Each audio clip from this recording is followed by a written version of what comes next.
Assalamualaikum warahmatullahi wabarakatuh. Alhamdulillahirabbil alamin. Alhamdulillahi wa kafa. Wassalatu wassalamu ala nabiyil mustafa wa ala alihi wa sahbihi ahli dzikri wal fa'fa amma ba'du. Subhanaka la ilma lana illa ma 'allamtana innaka antal alimul hakim. Asyhadu an la ilaha illallah wa asyhadu anna Muhammadar Rasulullah.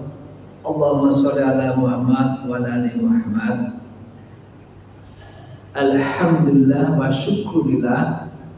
Tentunya kita sangat senang karena apapun yang terjadi di kehidupan kita, kita selalu bersyukur.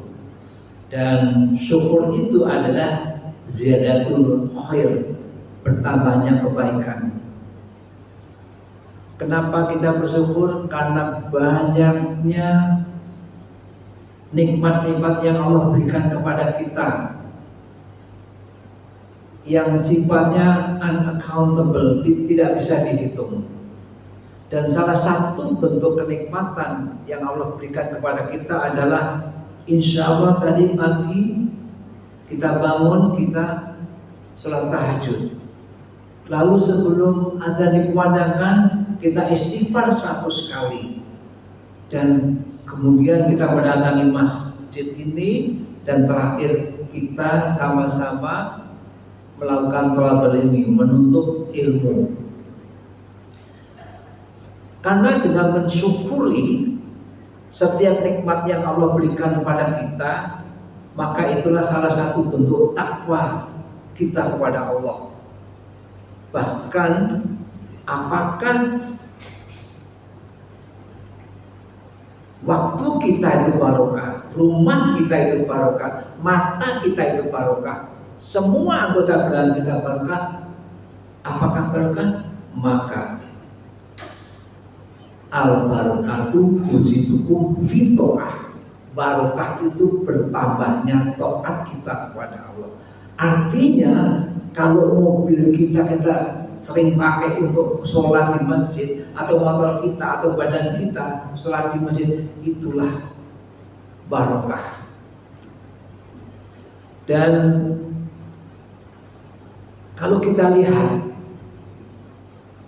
betapa sayangnya Allah pada kita, karena betapa banyak nikmat-nikmat yang Allah berikan kepada kita. Hari ini Allah percayakan hidup kepada kita. Hari ini Allah sehatkan kita. Hari ini Allah masih menitipkan iman kepada kita. Semoga Allah Ta'ala memberikan sikap istiqomah kepada kita, dan kelak kita diwafatkan dalam kondisi husnul khotimah. Amin, Allahumma amin. Tentu hal itu dengan upaya dan juga dengan doa. Maka doa kita adalah Allah maktim lana bil Islam, Allah maktim lana bil iman, Allah maktim lana bil husnul khotimah. Ya Allah, akhirlah hidup kami dengan akhir yang baik, husnul khotimah. Oleh karena itu, Bapak dan Ibu yang Allah rahmati, perlunya kita selalu melakukan upaya-upaya yang selalu mendekatkan diri kepada Allah Jalla wa'ala. Selawat dan salam mari kita aturkan kepada uswatun hasanah kita, Nabi akhir zaman, Nabi Muhammad Shallallahu Alaihi Wasallam, juga kepada kerabatnya, sahabatnya, para salafus soleh, tabiin, tabiut tabiin, dan kaum mukmin-mukminat yang istiqomah hingga akhir zaman, termasuk diri kita ini yang saat ini berkumpul di salah satu Baitullah, dan kita selalu mengikuti para salafus soleh. Oleh karena itu doa kita kepada salafus soleh adalah ridwanullah alaihim, semoga Allah meridhoi apa yang mereka lakukan. Waktu iman wal Islam, saudaraku seiman dan saya Islam, di 2 pekan lalu telah diketengahkan. Yang pertama yang berkaitan dengan kematian, dan saat ini juga dengan kematian, bahwa Imam Al-Ghazali berkata, di alam ini tak ada yang pasti kecuali apa? Kematian. Di surat 3 ayat 185 Allah tegaskan tiap-tiap jiwa pasti akan merasakan mati. Kullu nafsin dha'iqatul maut. Juga di surat 62 surat Al-Jumu'ah ayat 8, sesungguhnya kematian yang kamu lari daripadanya fa innahu mulaqikum, maka sesungguhnya kematian itu akan menemui kamu. Artinya pasti menemui kita. Maka suka atau tidak suka, cepat atau lambat, sadar atau tidak sadar, kita pasti mati. Oleh karena itu pada kesempatan ini kami atau saya akan memberikan beberapa hal yang berkaitan dengan kematian. Bahkan Rasulullah di hadis riwayat Tirmidzi nomor 2456, Rasulullah itu mengingatkan kita telah dijatuhkan di dekat anak Adam itu 99 musibah. Maksudnya ada sebab-sebab kematian. Kalau kita tidak kena penyakit jantung, kena penyakit kanker misalnya, ataupun kalau kita tidak mati di jalan, bisa di rumah atau dimanapun. Tapi yang pasti itu ada 99 poin tadi dan bisa lebih memaknainya. Bahkan kalau itu terlewatkan, sehat terus semuanya, pasti ada yang satu yang tidak akan terlewatkan, yaitu tua atau ketuaan atau udah sepuh, itu pasti. Dan Rasulullah bersabda musillabnu adama wa illa dan bihi sif'atun wa tis'una. Oleh karena itu berkaitan dengan kematian ini, Bapak dan Ibu yang Allah hormati, kita tidak tahu apakah disebab keberapa kita akan meninggal. Bisa jadi mungkin yang ke-10 sakit jantung misalnya, atau mungkin sakit kanker, atau mungkin juga yang lain. Kita sama sekali tidak tahu dan kita tidak pernah tahu. Oleh karena itu concern kita, fokus kita bukan kapan kita mati, tapi karena kenapa? Karena itu adalah domain atau wilayah atau zonanya Allah Ta'ala. Lalu timbul pertanyaan kepada kita, kenapa Allah merahasiakan kematian? Maka jawabannya adalah agar manusia menikmati kehidupan sesuai dengan kenikmatan yang Allah berikan di dalam kehidupan sehari-harinya. Sebagai contoh, kalau jam sekian, tanggal sekian, waktu sekian kita mati, mungkin kita makan juga nggak enak, mungkin ngobrol pun juga enggak, mungkin minum juga enggak. Kenapa? Sudah ketahuan. Nah, namun saking sempurna sifat rahmatnya Allah, sifat kasih sayangnya Allah, Allah pun merahasiakan kematian supaya tiap manusia mampu menikmati kehidupan dengan perkara-perkara yang mubah. Lalu mereka tetap mengambil bekal sebagai persiapan kematian di saat datang kepadanya. Oleh karena itu, poinnya bahwa kematian itu sesuatu yang pasti datang.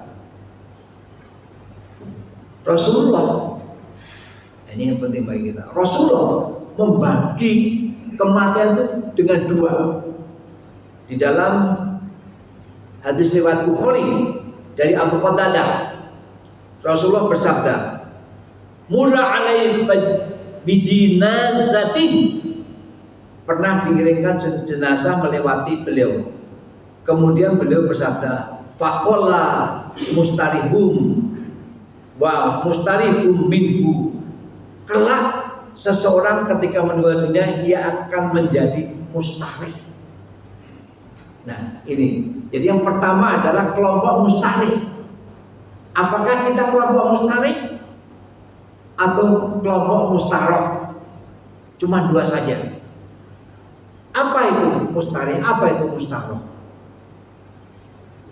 Kelompok mustarih inilah yang ketika dipanggil terakhir kali, kita sama-sama tahu Allah itu memanggil kita setiap hari dalam 3 kesempatan. Kesempatan pertama adalah ketika azan dikumandangkan, yang kedua ada umroh atau haji jika mampu, dan yang terakhir adalah panggilan kematian.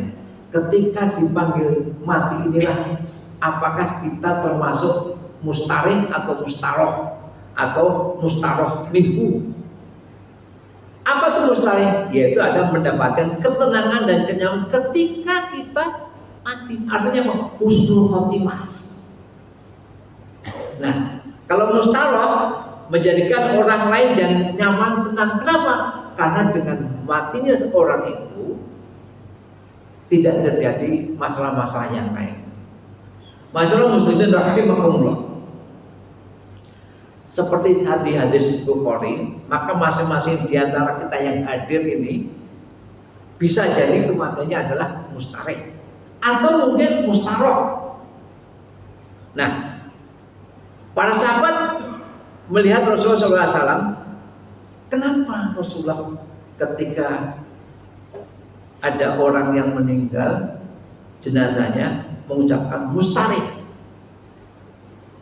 Beberapa saat kemudian Rasulullah SAW dilewati jenazah, maka Rasulullah mengatakan mustaroh. Setelah Rasulullah SAW mengucapkan kata-kata mustarih dan mustaroh, maka para sahabat memberanikan diri untuk bertanya, ya Rasulullah, ma'al mustarihu wal mustaroh. Para sahabat bertanya, wahai Rasulullah, apa yang dimaksud dengan mustarih pertama dan mustaroh yang kedua? Yang pertama, sabda Rasulullah, yang pertama ini orang yang sudah lelah di dalam ketaatan, orang yang lelah di dalam ibadah, orang yang lelah di dalam penghambaan dia kepada Allah Jalla wa'ala. Meninggalnya dia berarti istirahatnya dia dari penatnya ibadah. Seluruh rangkaian ibadah yang dilakukan di sepanjang hidupnya.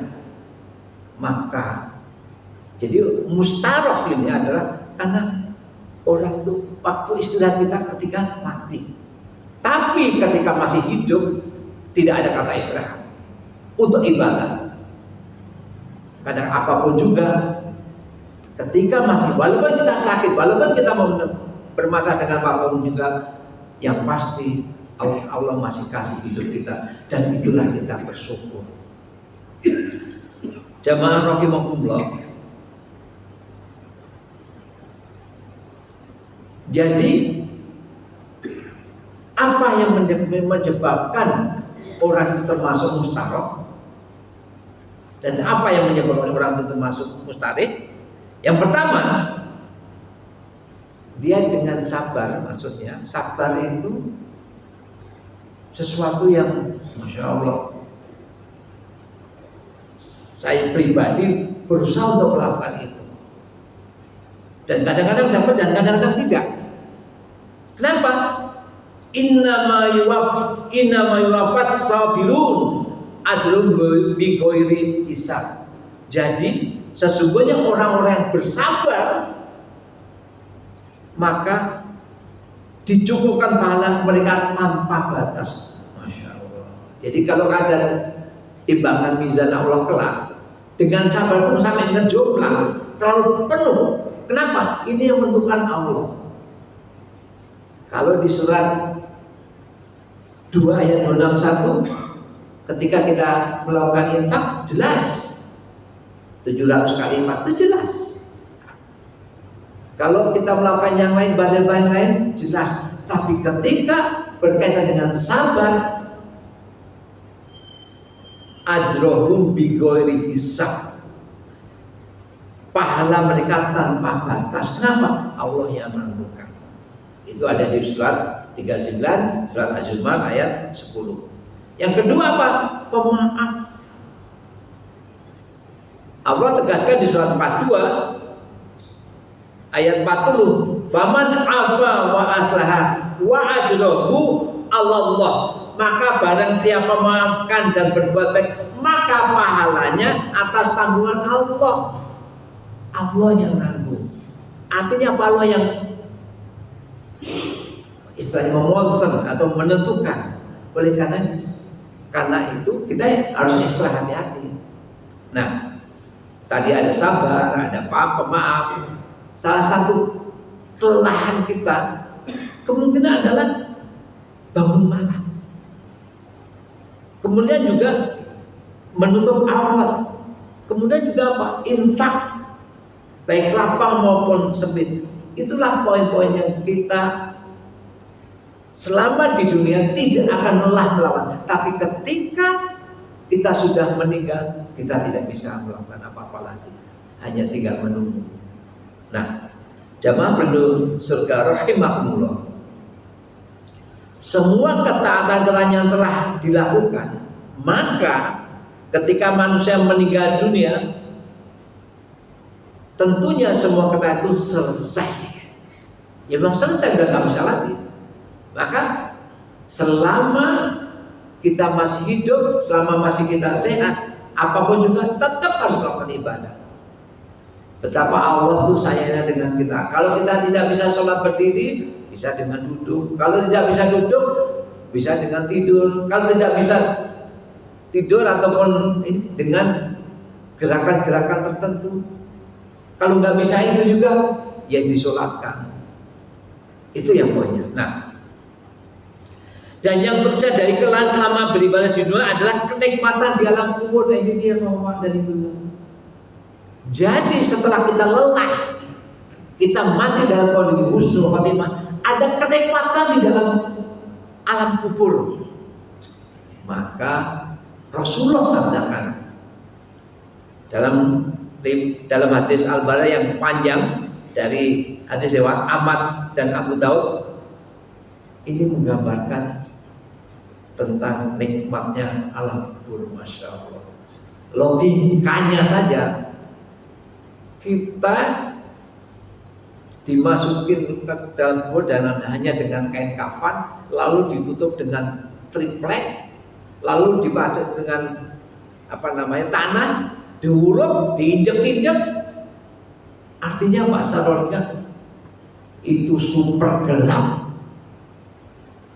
Tapi lihat apa kata Rasulullah, apa sabda Rasulullah dalam hal ini. Yang pertama, fa'afris yuhu minal jannati, maka gelarkanlah permadani dari surga. Masya Allah. Menggelar permadani tentu bukan untuk orang yang buruk, pasti orang yang baik. Yang kedua, wa'al bisuhu minal jannati, dan danilah ia dengan pakaian dari surga. Masya Allah. Nggak ada yang buruk, semua baik. Yang ketiga, wa'aftahu lahu baban ila jannah, bukakanlah baginya sebuah pintu surga. Masya Allah. Bapak, tidakkah kita ingin seperti ini? Maka Bapak, dengan ada tambah hasil, memang alhamdulillah setiap duhur dan asar sampai saf kelima ke-6. Tapi yang ngaji yang mau sampai tak, ya itu saja orangnya.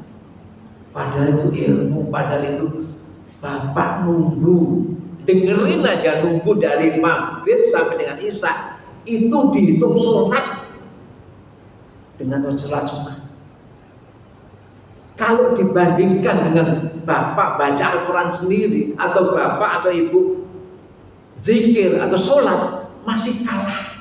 Kenapa? Kalau zikir, sholat untuk pribadi Bapak, tapi ketika kita kumpul seperti ini, yang diutarakan oleh Ustaz apa? Qala Allah, qala Rasul, firman Allah dan sabda Rasulullah SAW. Dan itu banyak orang terjadi interaksi, maka kebersamaan itulah yang membuat kita jauh lebih baik ketika melakukan majelis ilmu semacam itu. Kemudian fayatihi Fayati min rawiha wa tibiha wa yasfau, maka sampailah kepada bau wangi dan keindahan. Lalu lahu fi qabrihi madda basari, di halaman, di lapangan kuburnya sejauh mata memandang. Masyaallah. Kalau kita lihat keluar ada melihat langit sejauh mata memandang. Artinya apa?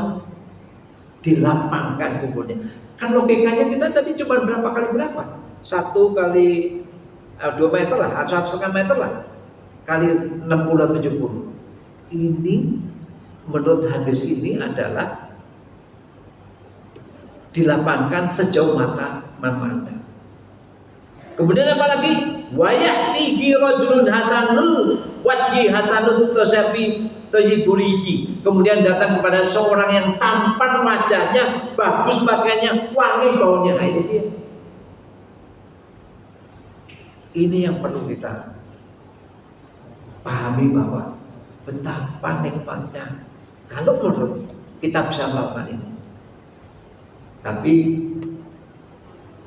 yang pasti ketika kita meninggal, kita ibadah ini dilihatnya bukan pada saat ini atau sekarang, tapi kelak. Apakah ibadah itu akhirnya seperti apa? Jadi kuatim ada terakhir kalinya, itu yang pentingnya. Kemudian selanjutnya fayaqulu, ini nanya, absir billadhi yasuqa hadza yaumu qaladhi kuntu tu'adu. Lalu dia berkata, yang berkata ini sesuatu ini, bukan sesuatu. Berbahagialah dengan perkara yang menyenangkanmu, ini adalah hari yang dahulu kamu dijanjikan. Allah sudah memberikan janji seperti itu. Tidak mau kan kita menyambut apa perintah Allah dan Rasulnya? Lalu si orang yang tampan tadi, yang ganteng tadi, yang belum pernah terlihat itu, dia mengatakan, Anna amalukas sholih. Dia menjawab, aku adalah amal yang soleh. Apa itu? Sholat kita di masjid, infak kita, birrul walidain kita, muamalah kita, semuanya kebaikan-kebaikan kita dikumpulkan menjadi sesuatu yang ibarat kata kita adalah tampan ibarat kita. Jemaah pencinta ilmu syar'i rahimakumullah, betapa menjadi dambaan bagi setiap manusia agar kita bisa mati mustarik. Namun masih ada lagi jika kita mau dalam keadaan mustarik, bukan yang pasti, bukan mustaroh, di mana setiap pagi, dan salah satu bentuknya kalau kita mati dalam kondisi mustarik, setiap pagi dan petang selama di alam kubur, selama menunggu hari kiamat, diperlihatkan atmosfer surga. Di mana surga itu apa? Wala ainun ra'at, wala uzun sami'at, wala khatar fi qalbil basar. Surga itu tidak pernah dilihat oleh mata. Ini dari jauh, belum di surganya. Tapi kita tahu, tidak pernah didengar dengan telinga. Jadi mata nggak pernah lihat, telinga nggak pernah kedengaran, dan tidak pernah tergambarkan dalam pikiran manusia. Artinya apa? Kalau bapak-bapak pernah ke Raja Ampat, itu kan bagus, nggak ada apa-apanya itu. Di tempat mana lain, yang tempat-tempat di dunia nih, nggak ada apa-apanya, bapak. Nah, seorang mukmin yang telah meninggal juga akan merasa tenang dan bahagia di alam kubur karena ia akan dihibur dengan pemandangan surga. Jadi bapak ibu kita, orang tua kita, setiap pagi dan petang menurut hadis ini diperlihatkan apakah neraka, apakah surga. Tugas kita bapak dan ibu-ibu apa? Mendoakan beliau-beliau yang sudah mendahului kita. Apa yang lain? Infak, apalagi semua amalan kita. Sebagai contoh, ketika bapak saya pernah mengajarkan nak jangan lupa sholat. Mau ngomong gitu saja. Ketika saya sholat, insya Allah pahalanya mengalir kepada orang tua saya. Dan itu pasti, karena kenapa? Itu bentuk daripada anak soleh. Salah satunya adalah anak soleh yang mendoakan dan ilmu yang bermanfaat. Nah, di dalam kitab Sahih Al-Bukhari bab Sakaratul Maut, Rasulullah bersabda, "Idza mata ahadukum," apabila salah seorang di antaramu meninggal, "aurida alaihi maqadu qutbatun wa asisain imaru wa imal janatu fayaqul fayuqulu," akan diberikan kepadanya tempat di mana waktu dan pekan dan petang, apakah itu neraka dan surga. Persis tadi ini kata. Lalu akan dikatakan kepada mereka, "Hadza maqduka hatta tubatu ilai," ini tempatmu sampai kamu dibangkitkan nanti. Bahwa kita melihat sesuatu yang kita nggak suka aja ngeri, apalagi di neraka. Oleh karena itu, bagaimana sikap kita? Tetap berusaha untuk istiqomah memenuhi apa perintah Allah dan Rasulnya. Dan insya Allah pada kesempatan ini, salah satunya bentuk tolabul ilm, tanggal 11 Bapak, tanggal 11 masjid ini insya Allah akan mengadakan pembahasan tentang ilmu faraid. Itu penting. Bahkan saya sendiri akan ngajak istri saya supaya Pak paham dengan tentang ilmu faraid ini. Pematerinya adalah Al-Mukarram Ustaz Ahmad Syafat, dan itu dari pagi, hari Sabtu dari jam 9 terus ada coffee breaknya juga. Kemudian makan isoma, istirahat, sholat dan makan. Habis itu ada tanya jawab. Sampai menghitungnya detail berapa. Selama ini kan ketahuan kalau yang laki-laki lebih banyak, yang perempuan lebih sedikit. Nanti kita tanyakan. Oleh karena itu, karena ini sifatnya limited seatnya terbatas, tempat duduk terbatas, sesegera mungkin Bapak mendaftarkan. Karena apa? No charge, tidak dipungut, bahkan diberi ada makan dan minuman, juga cafe breaknya. Kesimpulannya apa? Bapak dan Ibu yang menghormati, mari kita berusaha agar ketika kita meninggal dunia termasuk dalam kelompok orang yang mustareh. Karena nikmat kubur akan menanti kita. Salah satunya adalah pertanyaan kita kelak dalam kubur kepada sesuatu yang belum pernah ada di dunia. Artinya dia melihat ketampanan seseorang tapi belum pernah lihat di dunia. Kemudian hari ini adalah tanggal 12 Sabtu ini. Insya Allah besok 13, besok hari Ahadnya tanggal 14, hari Seninnya 15. Rasulullah punya 3 wasiat. Salah satunya adalah sesuai dengan hadis Bukhari nomor 1979. Saumu salati ayami saumud dahri kuli. Puasa pada 3 hari setiap bulannya sama dengan seperti sepanjang puasa sepanjang tahun. Masya Allah. Cuma 3 hari. Tapi nawaitu kita sama-sama harus ibtigo mardotillah, mencari ridho Allah. Yang penting Allah jangan bicara pahalanya, tapi itu sebagai motivasi. Tapi yang pasti niat kita adalah karena Allah.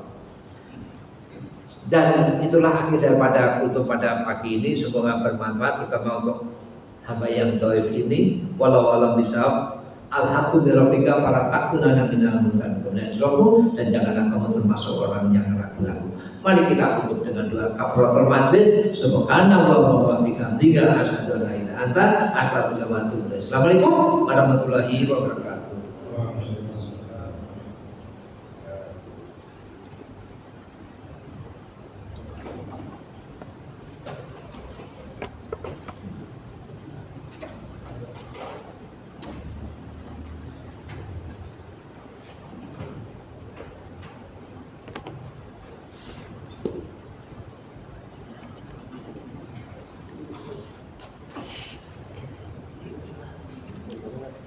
Ini